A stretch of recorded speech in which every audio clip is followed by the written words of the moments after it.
Hey, what's up? My name's Grant Kanoki. I'm a singer, songwriter, producer, and artist, and you're listening to Power 98.5. We don't play the social game. We are social. Power 98.5. You're listening to Power 98.5, powered by United Angels Dream, your number one resource for public relations, entertainment, and multimedia. Contact them today at unitedangelsdream.com. Prepare yourself. Okay, let's go.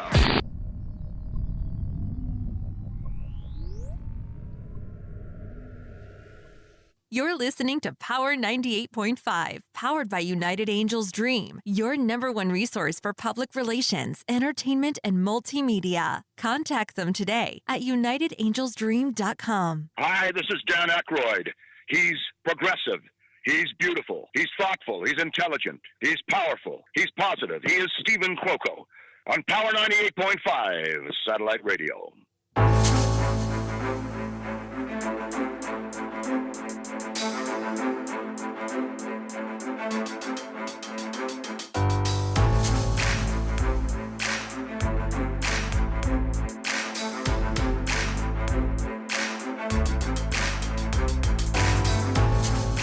It is that type of morning. Yes. I mean, Monday, it's beautiful out. We've got my good friend Tim MacKay. We're going to go in all the ooey gooey juiciness of what he's doing, not only in the entertainment industry, but he's got an incredible personal life, a phenomenal personality, somebody that you would love to sit down and have some cocktails with, you know, whether in the Hamptons or Beverly Hills or Bel Air. I mean, he just exudes luxury and extravagance. So we've got Tim MacKay, born and raised in New England. Tim got an early start in makeup at film school and then MAC Cosmetics. You're going to find out a plethora of golden gems, insights, tips. I mean, Tim's going to even surprise me of what he's going to be talking about today. So when we get to the Hulu, when we get to talking about Plan B, this mini film, you know, Tim being this head director, Tim, you've got to spill the tea. Hi, Steven. Good morning. Good morning. Thank you so much for having me. I'm so excited to be here. Thank you. You deserve it. So for everyone who's tuning in here all around the world, I want to thank my team out in Manchester, UK, my team out in New York City. Tim MacKay, my God. I mean, to even just say makeup artist, I mean, you're beyond that. You are like, we've got to come up with a more extravagant title for you. I mean, I don't even know. I mean, I always call myself makeup artist first, but I mean, I dive into so many things. I could also say therapist. I could say, you know, producer. I mean, therapist would be the biggest one, honestly. I feel like half the time I'm doing makeup, I'm really just listening to people's problems and also being their best friends. So, I mean, I hear all the gossip inside the makeup room, and I love it. Honestly, Tim, here's the thing you just reminded me of, because most hairstylists do the same thing. Do you feel that someone who is a celebrity hairstylist, is it comparable to being a makeup artist and doing what you're doing? Or is it slightly different? Do you feel that you take it to a next level that most people don't? I mean, I feel like, well, comparing myself to a hairstylist in that term of being with the client, I'm right in their face. So I mean, the hairstylist is always behind them and often has like the loudest blow dryer in the world's going off. And you know, they have to have that whole time of they can't hear the person anyways. Whereas the whole time I'm there, I'm right in their face and I have a connection. Every time they open their eyes, they just see my face like 2 inches away. And I'm like trying not to look like I'm a crazy person with my eyes bulged out, focusing on detail. I'm trying to be this like warm, sweet, inviting person with a smile on. So it just naturally, I feel like I get this connection with all my clients and pour their hearts out to me, which is the best feeling ever. But, you know, I have to always be on and ready for that, which I always am. I love it. I love what I do. I'm going to read your bio here. I usually don't do this, but you're so very important to me to where I would like our guests to understand how incredibly amazing Tim is. So what was sent to me by my assistant that Tim's team sent over, Tim MacKay is a celebrity makeup artist living in New York City who began his career working at the mall selling cosmetics and soon became an in-demand glam expert. Originally being from Rhode Island. Go ahead. Oh no, I was saying that's true. I mean, started from the mall. Now we're here. And you're a glam expert. Yeah. Tim shines his small town charm and sense of humor with everyone he meets. He has had some insane experiences living in a big city, like jumping off a fire escape to make it to a client on time. Excuse me? You jumped off a Oh my fire God. escape. They said that. Yeah, no. Yeah, that was a true story. I have jumped off of a fire escape to make it to a client on time. Did you use the ladder? I had to try, as rusty and 100,000 years old as it was. I don't know what the hell I'm doing. My friend had her door locked, and I slept over her house. I'm like, can't wait for my new actress. It was an actress, nonetheless, very well known actress that was on TV right now. And yeah, I will never like not show up for a job. I don't care how sick I am, how hungover, or whatever it is I am. But at this moment in time, I was at a friend's house whose doorknob just broke off while I was in her apartment, and I was locked in her apartment. So I had to jump off of her fire escape in order to get to this actress. I showed up 6 minutes late, but I mean, for what I went through, I think that was pretty fine with all my makeup and everything, and still looking okay somehow. So I'll do it all to make sure I get to work on time. Okay, so here we go. All right, crazy funny experience. You jumped off a fire escape and over a fence and made it to the actress's apartment in only 6 minutes. Now, that's a specific detail that cannot be left out. Stutter moment, 6 minutes. How is that possible? Was a taxi involved, Uber, Lyft, what? No, somehow, no. I literally had to like climb out the window with my all black attire on, like as always, and like probably looking like a burglar. And I had 2 bags with me full of makeup, again looking like a burglar. And I let down this like rusty old nasty ladder. I had to climb onto it, and it wouldn't go down far enough that I needed. So I just like threw my bags down. And the snow wasn't snow; it was like that ice snow. So I'm like, oh great! Like the bags didn't go into the snow; it just sat on top. I was like, oh my god! I have to jump onto a concrete of ice, and I let myself fall because I had to make it land in the snow. Limping now with my 2 bags to the fence, I had to throw them over the fence and hurdle over. There's 2 old women walking by, and they just see this like guy throwing himself over a fence. And then the next thing you know, I had to take a train. I was down in Brooklyn. The client was up on the Upper West Side. So I took a train all the way up, and she opened the door. She's like, hi, do you have any trouble getting here? I was like, oh, no, not at all. How are you? Let me in. Like, no. And she didn't even know about the issues I went through. But I'm like, that's just part of the career. That's part of the job. You have to just make sure you're there on time and always at your best self. I'm not going to start off with bad energy with a client. So I'm like, oh, all good. Hey, how you doing? Want some makeup? Like, that's how it is.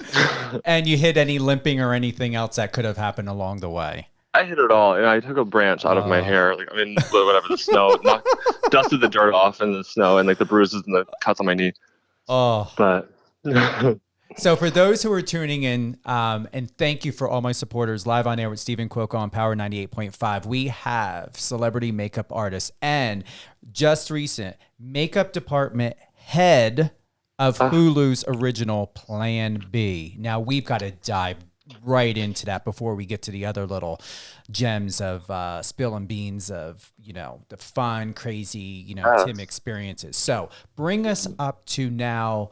You began a department store makeup. Now you are makeup department head of Hulu's new mini film, Plan B. It's a major film, actually. I mean, it's like, honestly, like, it's turned into this huge phenomenon. It's a full-length movie, and it's getting such great reviews. It got 95% on Rotten Tomatoes, and it's my very first big feature film, and I'm so proud of it and so excited for it. And in the midst of quarantine, nonetheless, like a time when no one's working, and everything was chaotic and horrible. I'm just so blessed that I booked this amazing job and had an amazing time with it, and the feedback is so well. Could you share the highs and the lows of this experience? Because there's no comparison from where you started in a makeup department to this. Like, what happened? You know, I don't know if you're under an NDA or under a contract. No. Is there something that you can share for those that are listening who are makeup artists or in the beauty and entertainment industry or any industry of this just came out of nowhere, correct? This opportunity? Literally, it was out of nowhere, and this is why I say I put the Tim in optimism, because I'm just like, you just never know what's coming and whatever. And it was 6 months of no work. From the whole quarantine experience, I had no work for 6 months, and I was getting recommendations from people. Maybe you should change your career. Maybe you should change your what you're doing. And I said, no, like I've been doing makeup since 2010, and I've been hustling at this for so long that it's not time to give up yet. And I simply saw that a client of mine, Natalie Morales, she's this amazing actress. She was directing her first film for Hulu. So I simply sent her a DM on Instagram, as I do often, because I there's no shame in sliding DMs, I think. But I slid in her DMs and I just said, hey, like, congratulations on the movie. And she turned around and asked me, like, oh my God, I need a makeup department head. Would you want to do it? And I was very clear and honest. I have never been the head of a makeup department for anything. For film and TV wise anyways. I've done plenty of events where I was the head, but I don't know the rules and regulations of a movie or what goes into it, but naturally I said yes, with no questions asked. So she hired me, and I had to learn real quick. I had 2 weeks to prepare. It was September of 2020, and I was a little rusty because I hadn't done makeup in 6 months, but it wasn't even more about the makeup. It was more, I had to learn how to be in charge of like managing this entire makeup department. I had to learn about like ordering products for the movie. And during quarantine, we couldn't use the same makeup on anyone. Usually I'll bring my one makeup kit to a job, and I will, of course, disinfect and sanitize in between clients. But with this job, I couldn't do any of that. I had to have separate things for every actor and character without knowing what they look like or what their character is supposed to be wearing in the film. Like, I had to literally make this all up as I was going before I left for Syracuse, New York. About 6 hours from where I live here in New York City, and have all this makeup sent to me and delivered. And some of it came late, but it didn't matter. I created face charts for every character based on what I thought they should look like, and I had to send it to the director, and she would approve it or deny it. And and I had to just keep going. And it was the most nerve-wracking job I've ever had, but it was the most fun, most exhilarating job I've ever had. And it was definitely a test. It was not easy. There was definitely highs and lows. There were some people on the movie that I felt like didn't really want me to be there because they knew it was my first one and that the director had hired me into it. And there were some that were so excited to meet me because they maybe had known about me previously. I had such a great and wonderful experience from it. And I'm just so proud of what came out of it because it's something different. And I got to step out of my glam technique, which I'm used to doing glam for TV. I'll do an actress for a TV appearance so I can make her as glam as I want. For a movie, it's not about the makeup. I had to learn real quick, like, it's not about their makeup. It's about the storyline and the narrative. So how to change my mindset and make a statement with the makeup, but still let it shine through the narrative and the characters, what they're talking about. So it was awesome. Did the naysayers or those that were slightly skeptical because they knew it was your first official feature film to be working on with them, did they come back around? Did they treat you differently? Did they eventually warm up to you? They did eventually. I think it was if we can't beat them, join them kind of thing, because my technique, I could sense right away that I was doubted by this one particular person. And it was very obvious. They made sure it was very obvious that I knew. And I had to just, make sure that everyone else in the whole entire crew liked me. And I had to prove myself. That's all it really came down to, was just, even if I got something wrong or even if I had a question about something, because it's not makeup. I can do makeup for days, but a lot of it going into a movie when you're the department head isn't about the makeup. It's about like knowing every term and how things are done digitally online, filling out forms, a lot of the silly stuff, managerial stuff that I just didn't know because I hadn't done a movie before. So it was almost like any question I asked, they would be annoyed with. And I made it very clear, like, hey, I didn't like push someone down for this role. I didn't like force my way into this movie. I was asked to do it. So like, it's not me coming in wanting to be dumb. I wanted to learn. So every time they would say a nasty remark or whatever it was, I took it very, very well. And I would say, okay, thank you. Now I know. And I would try not to make that mistake ever again. And they eventually did come around. I think it was if you can't beat them, join them. I became very close with everyone else in the crew. And finally, we became friends towards like the last 1 or 2 weeks of the film. And I was just grateful for that because I was like, there's no hard feelings. I can understand why maybe they were frustrated that I had questions that they wouldn't have to answer on another film. But at the same time, I proved myself, and the movie came out great. The makeup looks insanely beautiful, and I've got nothing but good feedback. So I know it was all for a good reason. That's what makes me happy. Where I'm really happy for you, Tim, is you owned your power. You stepped into your empowerment. I always say when you think of these two areas, power would be electricity. So Tim, it's the creativity, it's the inspiration, it's the talent that you are. Empowerment is what really makes a difference, because when you think of empowerment, think of cell towers, think of the wires that connect, and you can transmute and translate and disperse and divert and channel your power through your empowerment, which is your talent and skill. And you had to have done it in such an organic, in such a in a genuine way, because this person sounded very hard-headed. So you stayed in your own authenticity, and because you stayed in remaining your own truth and authenticity is what brought this person to be able to embrace and see the beauty of your light and who you are as Tim MacKay. Does that make sense? Absolutely. I agree. No, I really agree. I just wanted to make sure I presented the best version of myself every time and never fought back. I know it's easy to, when someone's questioning you or someone's challenging you, it's easy to get into defense mode. And I tried so hard not to turn into that, because I wanted to make it clear that I am here to learn and that I'm here to do the best job I possibly can. And I'm not coming in here thinking I'm a big shot from New York City that is better than anyone else. I wanted to make it clear that I am humble, I'm a human being, and that I'm just excited to be here, and I'm going to do the best I possibly can. So if any mistakes I make you angry, I'm sorry for that, but like, I'm doing the best I can, and I'm just happy that by the end of the film that I did prove myself, and I got along with that person by the end. And because if I didn't prove myself, they'd probably end the movie hating me. So now that me and the person can say that we're friends, I'm just really grateful. And yeah, and just the results from the proof alone on the camera and on the film, it shows. So I'm really, really happy with how it turned out.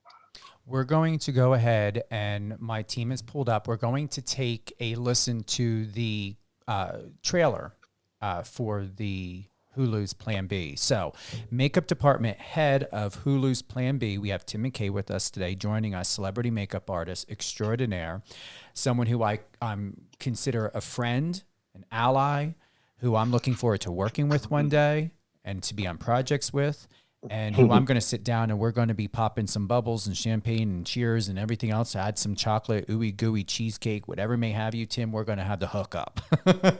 Love this. We're going to have the hookup. So let's go ahead. We're going to pull up. We're going to take a listen to this extraordinary opportunity that Tim had to be part of the head department of, and is it makeup or where do? Yep. It was the makeup department head for the film. Department. And I do remember reading, and before we get over to listening to the trailer, you had made a statement in one of your recent articles that may have been with Marcos with Digital Journal, but you were so detailed, Tim, to where you were mindful of the budget. You didn't want to go cheap, but you were mindful of the budget specifically because you did not want to have waste. How did Hulu or the team or the department, the people that may have been in charge of, did they take notice that you were cautious and conscientious to be responsible of the budget that was given or that was had? I think that's actually a very interesting question, because they gave me a budget, which I've never done a movie before, so I didn't know if that was a normal budget or if that was just a quarantine budget. But it didn't seem that high to me. So they had me ordering all the makeup off of a website that I wasn't familiar with. And it wasn't luxury makeup. Normally for my celebrity clients, I use luxury makeup. I'll use Charlotte Tilbury, I'll use Dior, I'll use different products. But for a film, you don't use those products. You use like RCMA and Ben Nye and like products that have been in the industry for so long for film and TV. And so they're giving me a website to order these products from that I've never even heard of. So, or seen the actors that I'm working with. And even if I have seen them, what if the director doesn't want that certain look that maybe I have in mind for a character, or we get there on set and it doesn't work, so we need options. So I need to have options for people, and I need to have various skin tones I can't use for different people. I have to use for this one actor. So I think they knew that I was doing my very best, but there was times when I came back to them and I said, okay, you know what, like I need to order more products, and that's just what it is. And they let me extend the budget, which was really great. But I definitely learned after doing this movie, like what I need going forward, because the products that you need are very different from doing a glamorous interview. It's much more for longevity. It's much more for just natural, clean makeup that lets the character shine through. So I definitely learned a lot from this budget experience, but the film was very, very good with me. They let me extend the budget a little bit longer, because even my assistant makeup artist, who had done plenty of films before, she was just like, Tim, this is not a good enough budget. You have to let them know we need to extend that budget. We need more. And I was like, okay, good. Because I wouldn't know that. I wouldn't know that we need more, like if I can do that, if I have the power to do that. So it was very helpful to have someone there that did know. And she's like, no, like anyone in the right mind knows that that's not enough budget. So let's extend it. And I was able to do that. So it all worked out together. I actually did throw in some of my own money, because I just, that's how I am. I feel bad when I'm given a budget. I didn't want to ask for too much more. So I was like, yeah, I'll just buy it out of pocket. It's just whatever. It's part of the job. And I really didn't mind it. Well, also with you taking out of your pocket, claiming in your taxes too. I hope you didn't throw out the receipt. Oh, of course. No, of course. Let's be real. I knew what I was doing. I was like, no, this is going to help me in the long run. But yeah. And I think in general, and I hope and with your team who's listening as well, that eventually you can obtain some sponsorships, because I know quite a few makeup artists that are not at the level that you're at, and they get extraordinary free product, up and coming product that's going to be on the market, and they're taking it for a test drive. These are all perks that you should be involved in right now. Well, I do have sponsors. I'm sponsored by Fenty Beauty, Charlotte Tilbury. They're my two biggest ones. For this movie, actually, I did reach out to them, and they sent me boxes upon boxes of makeup, because once I reached my budget, I was like, oh my God, I can buy some of my own stuff, but if two people need the same skin tone of a foundation or a powder, and I only have a couple of them, I need more. So I reached out to Charlotte Tilbury. They sent me boxes of makeup. Fenty Beauty sent me eyeliners, sent me mascaras. They sent me so much stuff. So I'm super grateful with those companies. And yeah, they were a huge help in it. And they sent me stuff throughout the year, but for this movie in particular, was very helpful. And I wanted to use Temp 2, who's also, it's an airbrush company. But during COVID, because of, the air and keeping everything clean, they wouldn't let me use anything with air. So I couldn't use my airbrush. But Temp 2 is my airbrush sponsor. And I love Temp 2. I use airbrush on almost all my clients. So I was almost bummed that I couldn't use it for this movie. But because we're in a tight little trailer and it was in November of quarantine, I wasn't able to use any products that blow air into an actor's face. So I felt bad that I wasn't able to use their products. But I was very happy to use all my Charlotte Tilbury, which is very luxury, honestly, way too luxury for a film. And also Fenty Beauty, so who's also very luxury, and I love their products so much. So I was very grateful to get those free products for the movie. Exceptional. Let's go ahead. Let's take a listen to the official trailer of Hulu's Plan B. Right now, puberty is telling you to step on the gas. If your vagina was a car, what would it be? Ferrari. It stays covered up and completely untouched in the garage. Mine would definitely be a transformer. You think you know her? Boom. Autobots pop out. I feel like if you're following the metaphor, that means you have craps. What? We finally tried reverse cowgirl. And amazing, right? It wasn't that great for me, but I feel like it looked cool. Girls are horse fucking, and I haven't even had my first kiss. Oh, fuck. Look at Hunter. Who plays hockey in a cardigan? He's like an athletic librarian. You know, Sunny's throwing a party. Really? Love a good high school party with the liquors and the touching, all the other stuff, drugs. It's a big night for you. Inviting your crush? Partying and drinking. I feel so stimulated. Is this what white privilege feels like? Hey, good choices.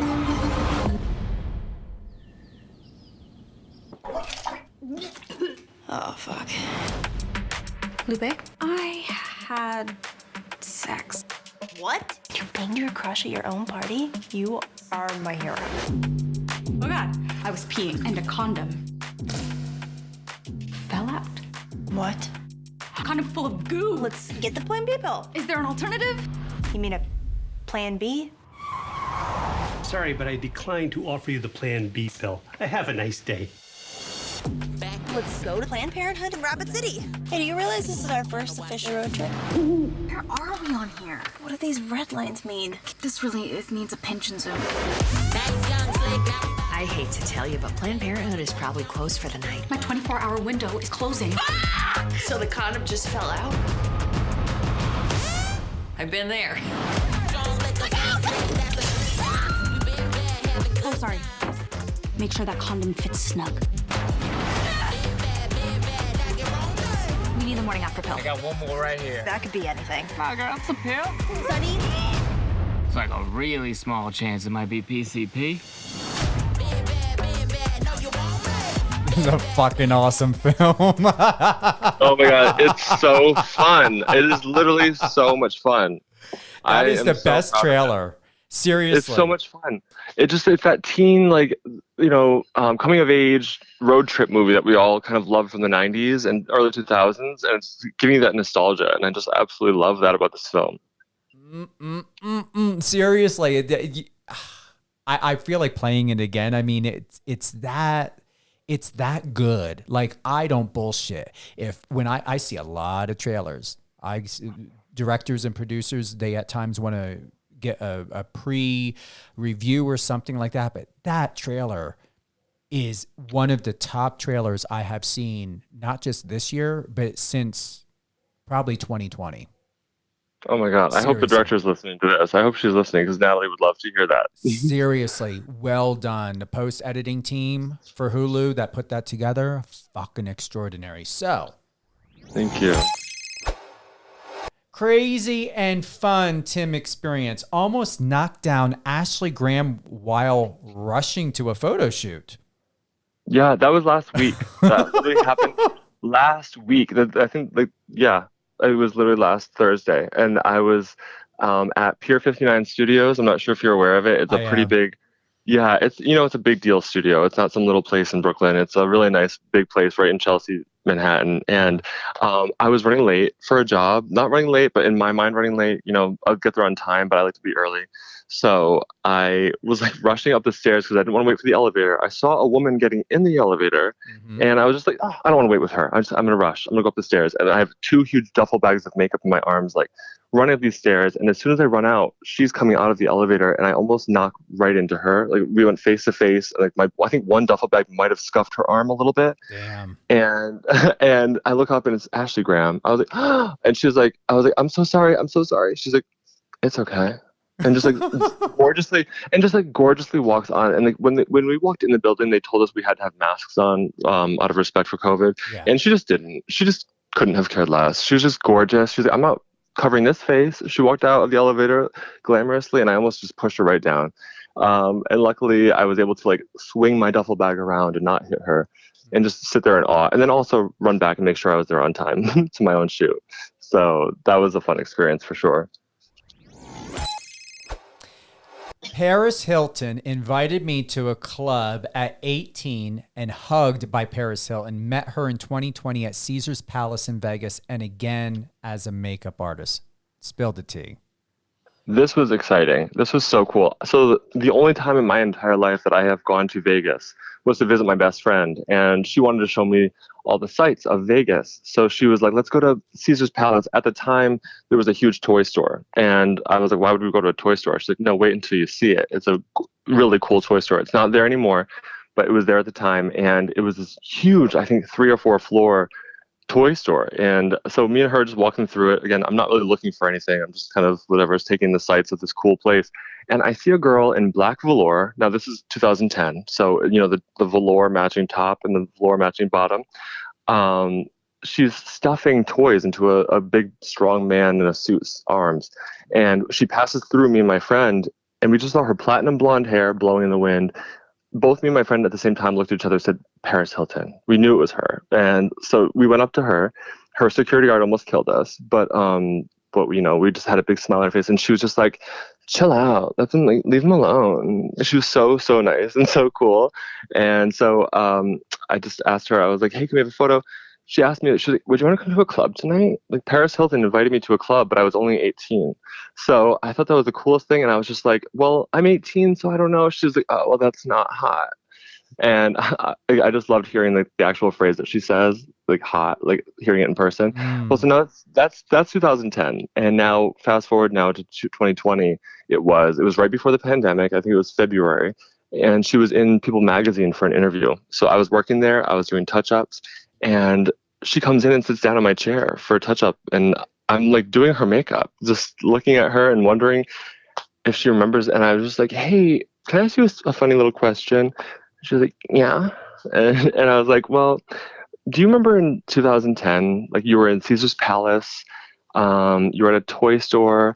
And she's looking at herself in the mirror. She's like not really listening to me. She's kind of like, "Oh, whatever." And then finally she just stops and like looks at me and she says, "You said Caesar's?" And I was like, "Yeah." And she just like embraced me into a huge hug. And I was like, "Oh," and I'm holding Paris Hilton. I'm hugging Paris Hilton. She's like, "Yes, I remember, babe." Which God knows if she does or not. I don't know if she actually remembers me, but it was just so cool that she responded that way. And she was so nice and friendly. And I was like, I'm hugging Paris Hilton right now. And it was just insane. Like her arms were embraced around my neck. I was like, okay, you know what? I could die today and be happy because Paris Hilton is hugging me right now. Is she the same in person as in the photos and videos, or is there any difference? I think she is so sweet because when I met her 10 years ago, she was literally telling her security guard to leave me alone. Like when her security was trying to push me away, she was like, "Leave him alone." Like she was just like so cool. And she took a photo with me. She was like, "Meet me by the entrance. I'll take a photo with you." And lo and behold, like she was there at the entrance. When I went downstairs, I was like, "Oh my God, she was legit." And then that's when she's like, "Come to this club tonight." And I was like, "Well, I'm 18, so I can't." But yeah, so no, she was super, super sweet. And then meeting her in person, for her to just like stand up and give me a huge hug when I told her I had met her before, I think she's awesome as a person. Made Essence Atkins scream and run out of the room. Now, what the hell did you do? Oh my God. Well, we know Essence Atkins, right? She's Yes. an amazing actress. I knew her from the time I was very little from the show Smart Guy. She played the older sister, and I always thought I had a crush on her, which, you know, wasn't a real crush, but I mean, I thought she was gorgeous.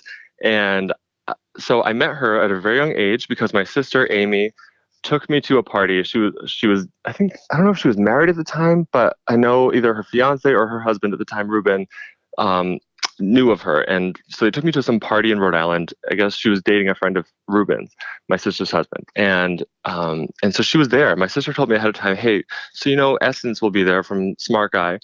And I was so nervous. I was like, "Oh my God, that's so cool." I'd never met a celebrity. I was probably 10 years old. And so I see her at this party and she doesn't know anyone. She's in Rhode Island. She's not in LA. She's in a new environment and she's probably on her own, very standoffish, sitting on a couch. And so me, as the 10-year-old boy who doesn't know anyone at this party, I sit next to her and I was so excited. I was like, "Hi, so how was it?" And I started asking her questions about like the show. What was her favorite episode to film? Like, how was it being on the show? And it was the coolest moment of my childhood because I had met a celebrity, and my whole life I was obsessed with glamour. I was obsessed with film and the industry in general. And so same situation. I was at People Magazine again. This is probably 2018. And she comes in and sits down in my chair for a touch-up. And I couldn't believe it. I almost knew that this would happen one day. I said, I know I'm going to see her again one day. I just had this weird feeling. And she came in and she sat down in the chair. She's on her phone as I'm touching her up. And I said, "Hey, do you remember Ron Trupa?" Ron was the guy she was dating at the time. And he's friends with my sister's husband. So I asked her, I was like, "Do you remember Ron Trupa?" She turned pale as a ghost. She just like, "What? Like, who's this makeup artist asking about a boyfriend of mine from 10 years ago?" Like literally, "Yeah, am I a cop? Like, what the hell is going on?" So I was just like, "Yeah, do you remember Ron?" And she said, "Yeah, why?" And I said, "Well, do you remember the 10-year-old boy, the little boy you talked to at the party in Rhode Island?" And she ran out of the room. She screamed at the top of her lungs.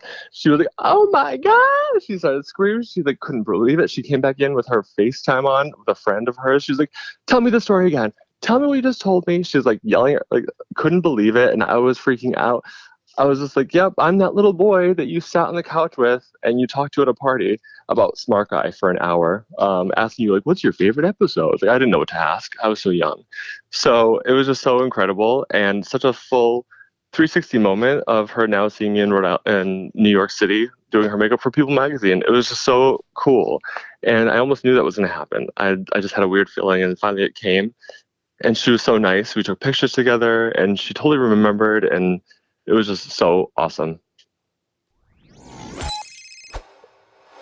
And last, makeup department and head of Hulu's original film Plan B and celebrity makeup artist Tim MacKay's most crazy and funny experiences. Here we go.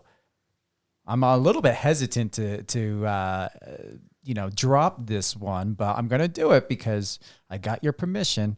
Faked my way into working for Mac. Yes, I built my entire career based on a lie. No, don't you? That's why I was like hesitant. No, go ahead. No, but not really. I mean, growing up as a little kid, I knew I loved beauty, and I would draw. I love to draw, and I would draw these women in my head. My mom would be like, "Who the hell is that? Like, who the hell is this lady?" And I'm just like, "I don't know, Mom." And she'd be like, "Well, she's gorgeous." Like, it just in my head, I knew what beauty was, and I didn't think I had a thing for makeup. I knew that wasn't really. I never really thought makeup was my thing, but I knew film production. I knew the film industry was my passion, and I knew beauty of some kind. I loved beautiful things and glamour. So when I was in New York City, I came here at 18 years old for a film school because I thought that that's the direction I should go in, but I was miserable. And I was there in school for a whole year, absolutely hating my classes. And I didn't want to hold the camera. I didn't want to put the film together. I didn't want to do that. I was just like, what am I doing here? I have no idea. And so I went to the mall one day. I think I had just turned 19. And I saw my first MAC store, and I had never seen a MAC store before. In Rhode Island, where I'm from, we don't have MAC stores. We have the Macy's beauty department, which is, not the same thing as beauty stores here in New York. So I see my first MAC store walking by, and I was just overtaken by the glamour and the beauty of it all. I had never seen a store so beautiful, and the women in there just so gorgeous. And everyone, and this was 2010, so everyone had a full-blown tan. Everyone had long platinum or black hair and just tons of makeup on. And I was like, oh my God. I mean, granted, that's any MAC store anywhere, but still. It was just so glamorous and beautiful that I had to be part of it. And I rushed back to my dorm room. I printed out a resume that had Dunkin' Donuts and TGI Fridays on it. It had nothing about makeup.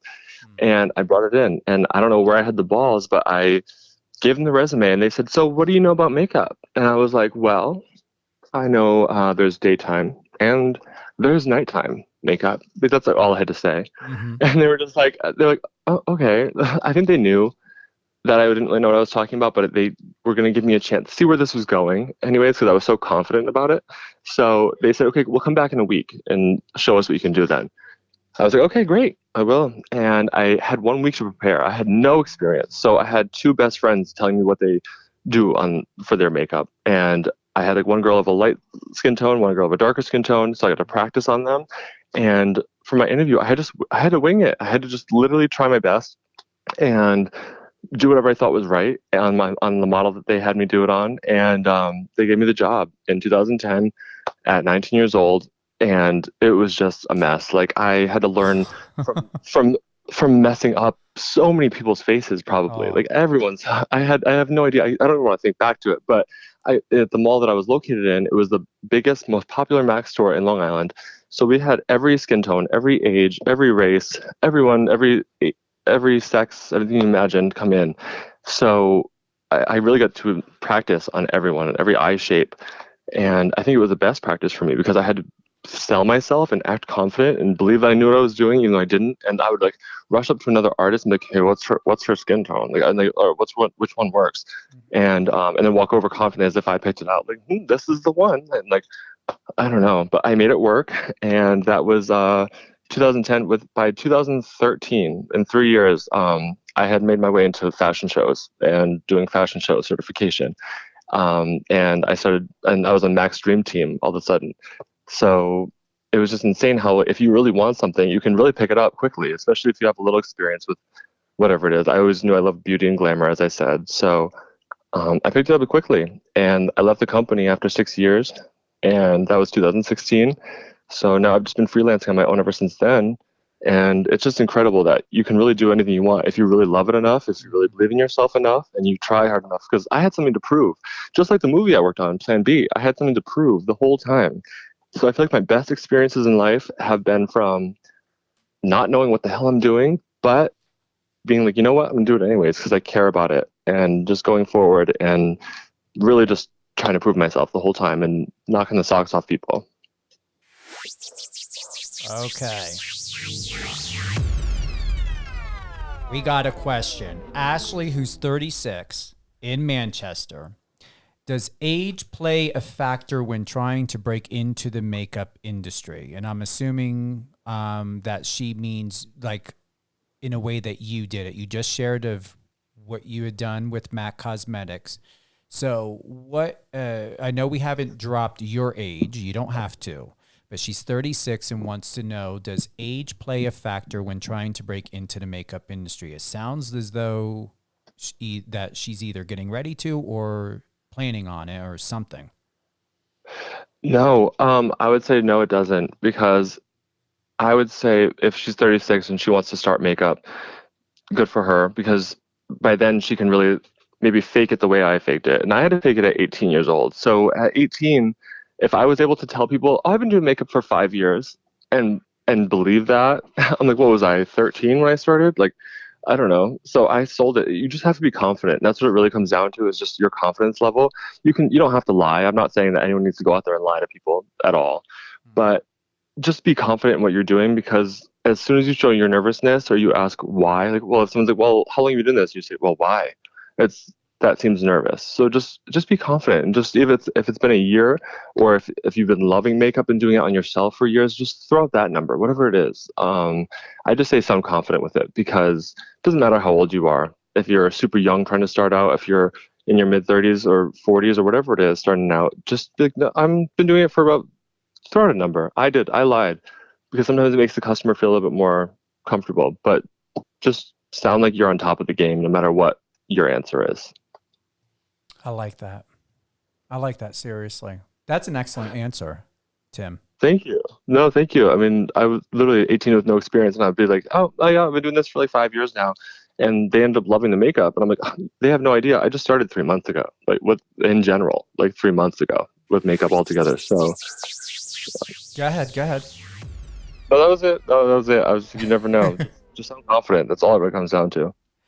Carla out of San Francisco, have you spent more money when starting out, or did you immediately make money when you began your career? And she's adding in here that she's almost done with technical school.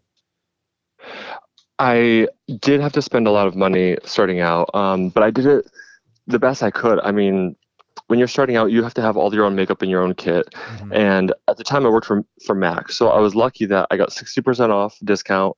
And every time a new collection came out, they would give me makeup. So that my whole kit was MAC for really 6 years. The whole time I worked for MAC, my whole kit was MAC on the outside for my freelance jobs. So it wasn't until I left the company and I lost the discount that I was able to be like, okay, well, I need new brands now. I need new.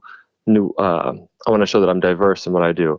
So I started buying other companies, but it is expensive. It's very expensive to go to Sephora and just start buying things. And you don't know what you really need, what can work for different skin tones. So you're not buying tons of it, different versions of it.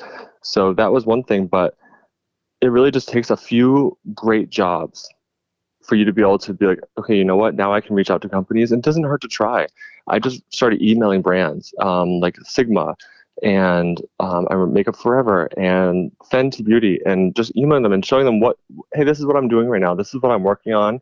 And it's up to them really to decide if, I guess, you're worthy or not, but it doesn't matter what you're doing. I just started getting brands sending me makeup. And now for years, I've had these relationships with brands where I really don't buy my makeup anymore. It's insane. Like, I guess last minute, if I need stuff for a shoot, I will buy my own, or if it's a specialty item, I'll buy it my own. But I really am in the luxury now that I don't have to, because these brands believe in me and they love the work that I'm doing. And it's all from just where life went, where life took me, and what job paths I started taking, and just never saying no to jobs. That's what really helped me. As nervous as I am, I'll just always say yes. And then I can quickly email a job about it, or a beauty company, and I will tell them, hey, I'm working on this. And then they're like, sure, we'll send it to you. And eyelash companies, eyelashes, like for days. It's so awesome that if you just tell people what you're doing, they're excited for you, and they're happy for you, and they want to support you in more ways than I ever thought possible. So It is expensive when you start out because you have to kind of show yourself and prove that you want this. But once you do that, you just start reaching out to brands. They're going to start sending you stuff and helping you. This is going to be my question before we close out.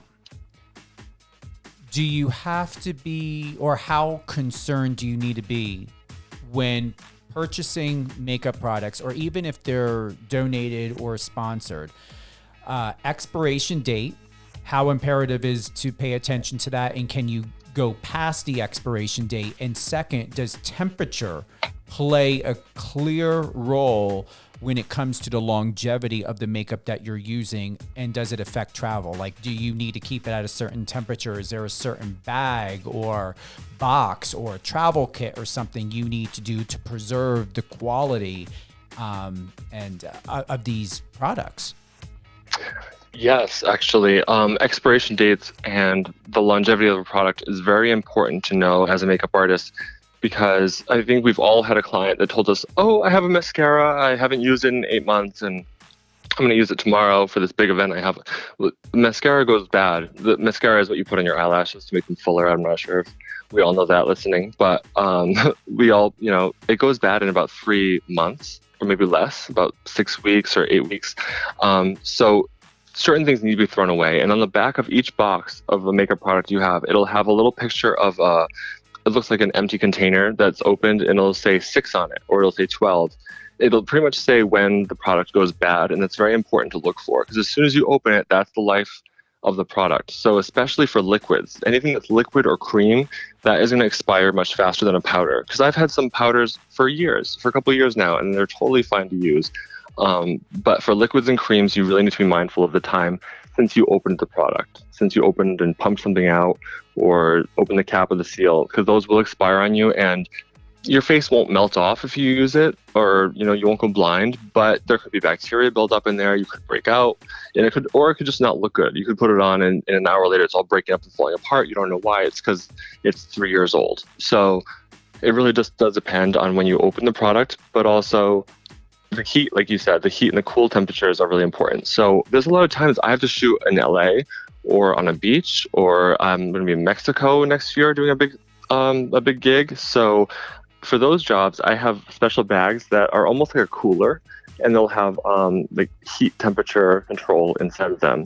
It's literally just a bag that you could bring to the beach and put any food in, but it's a bag that looks nicer, so I can put my makeup in it, and it's going to keep everything at a nice temperature, because when you're out there for hours under the sun, you don't want your makeup to be melting and separating and kind of getting lipsticks melting. It's a disaster. I've had that happen before. I've opened a lipstick case and lipsticks were all melted and disgusting. I mean, of course I use them anyways, but that's a good story. But yeah, so that is very important. Making sure that, so you don't want to have a problem with your client and then they don't want to hire you again because the makeup is all rancid. So make sure you're on top of that. Especially when you're either, working with someone's hair or face, you only get one shot. And you get one shot. Oh, and I've seen people get fired in front of me before. I've seen a hair person be fired in front of me. It's the scariest experience. Luckily, that has not happened to me, but I have seen it done. So I think always just do anything you can to prepare. You have no reason to be nervous if you prepare and your makeup's good, everything is set, and you know what you're doing. You have no reason to be nervous. So just do what you need to do to make sure everything's going to go smoothly. I was going to ask you what your closing thoughts would be, but it seems like you nailed it perfectly. But do you have any closing thoughts or recommendations or advice or a favorite quote or poem or something to leave with a little bit of inspiration and hope for those that would love to be in a position that you're in?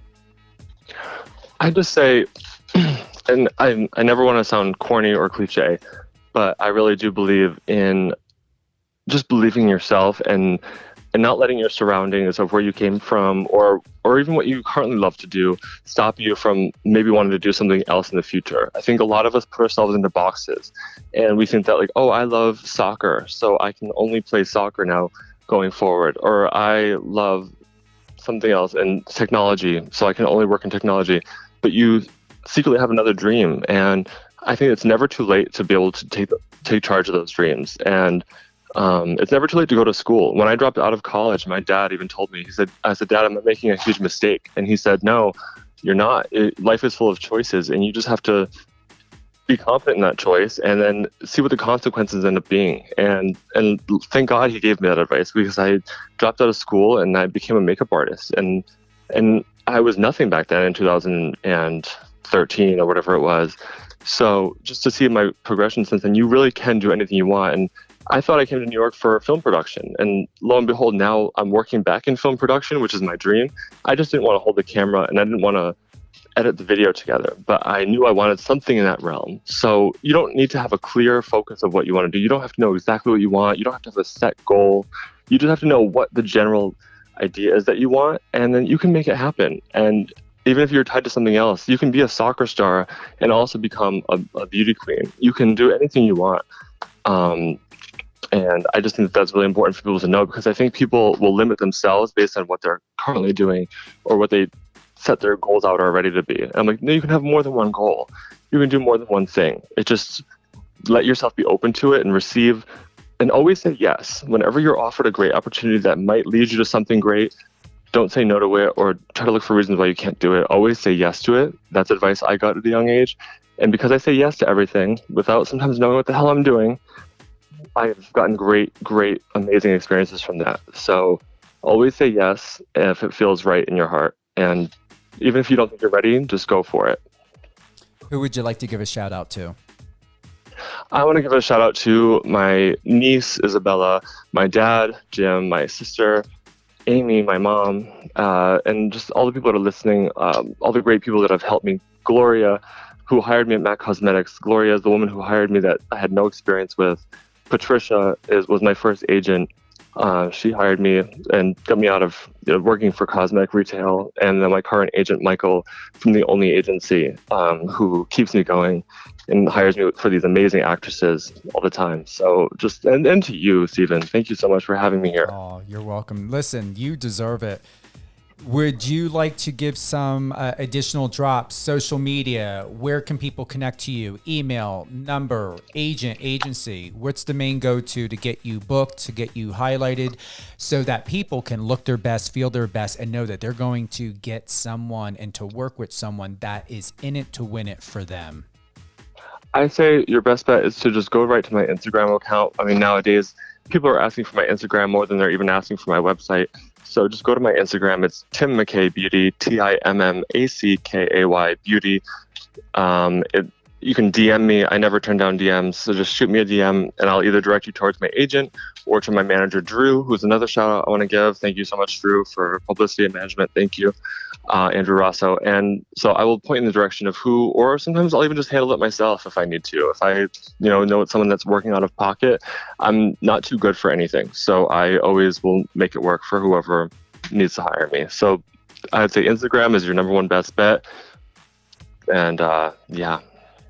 I want to thank Ashley in Manchester and Carla out of San Francisco, and to everyone that's tuned in from here and around the world, live on air with Stephen Cuoco on Power 98.5. For those that had the opportunity to join in on this interview with my dear friend, who is the makeup department of head of Hulu's original hit film Plan B, and celebrity makeup artist Tim MacKay.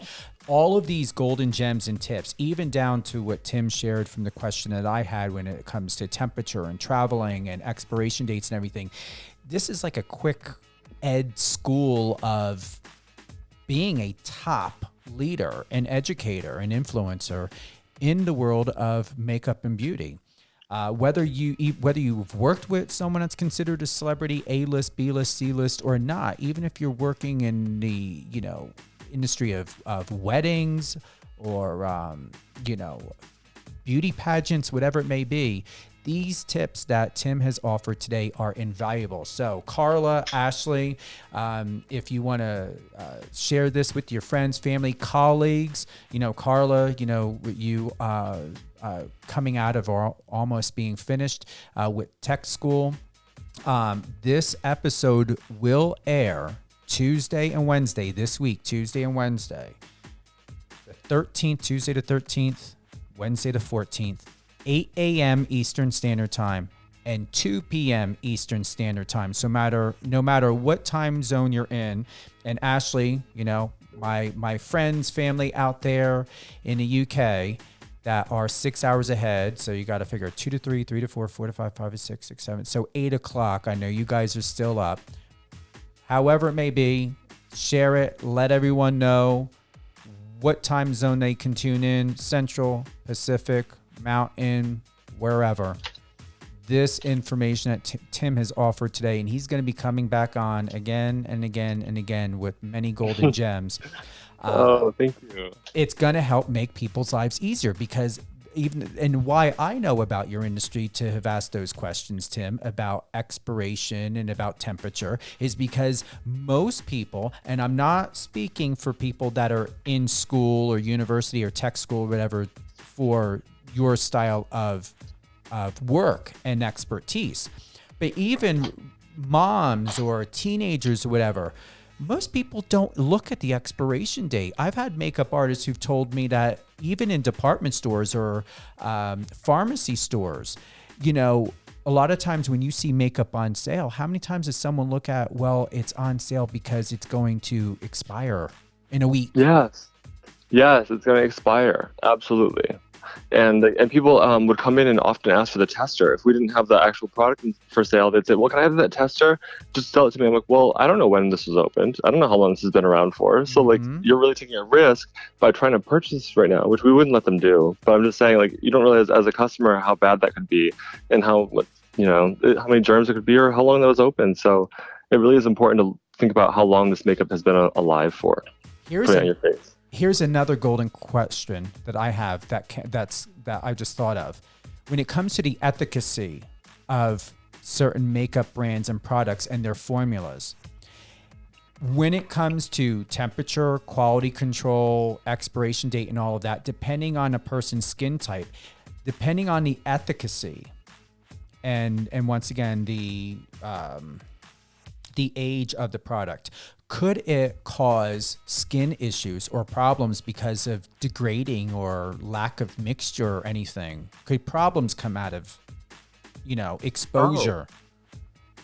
Oh, of course. I mean, you think about it, if you're eating expired food, you're going to get food poisoning, and it's kind of like skin poisoning for your face. So, I mean, not always. I've had clients that have given me a foundation to put on them and that they want to use from their own stuff. And then after we put it on, they're like, oh, by the way, that's 5 years old.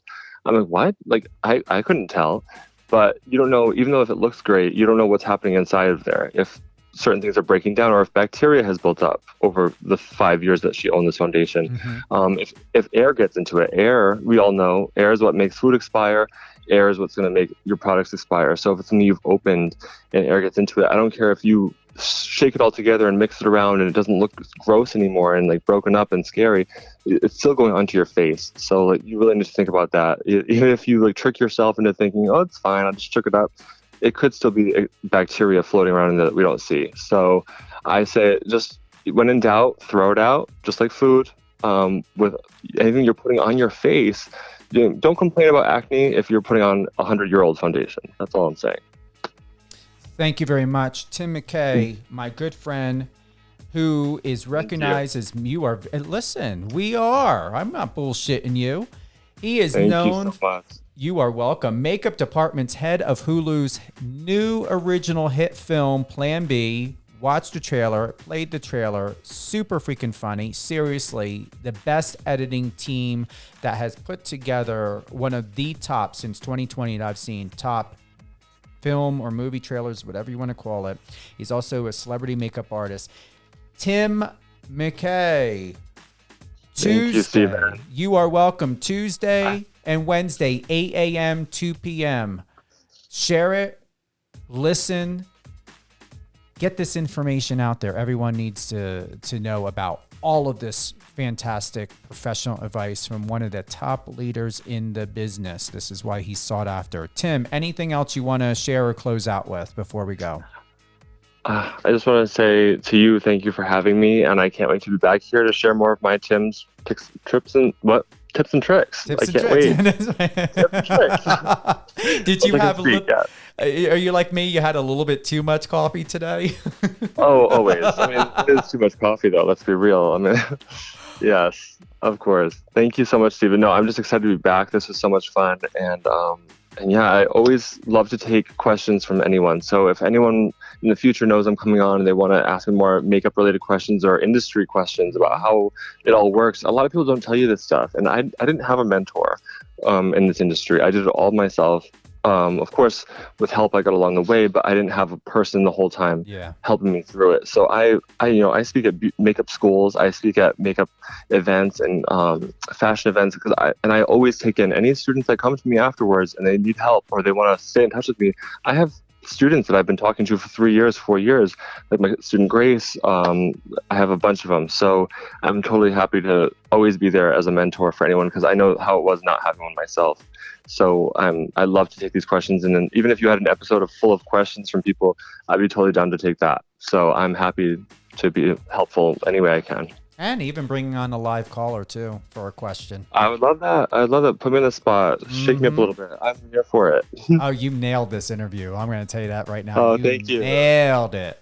Thank you. This is my first radio interview, so thank you so much. Seriously, it's good. I can't wait to talk to you once we're off the live. So Tuesday, Wednesday, 8 a.m., 2 p.m. Eastern Standard Time. Tune in, share it, love it, listen, tell everyone. Tim MacKay. Come on now. What an awesome freaking Monday. I mean, tips, hits, and gems, and secrets and funny experiences. That's my friend. Makeup department head of Hulu's original film Plan B and celebrity makeup artist Tim MacKay. And we are closing out live on air with Stephen Cuoco on Power 98.5. Friend us on your socials and let's connect.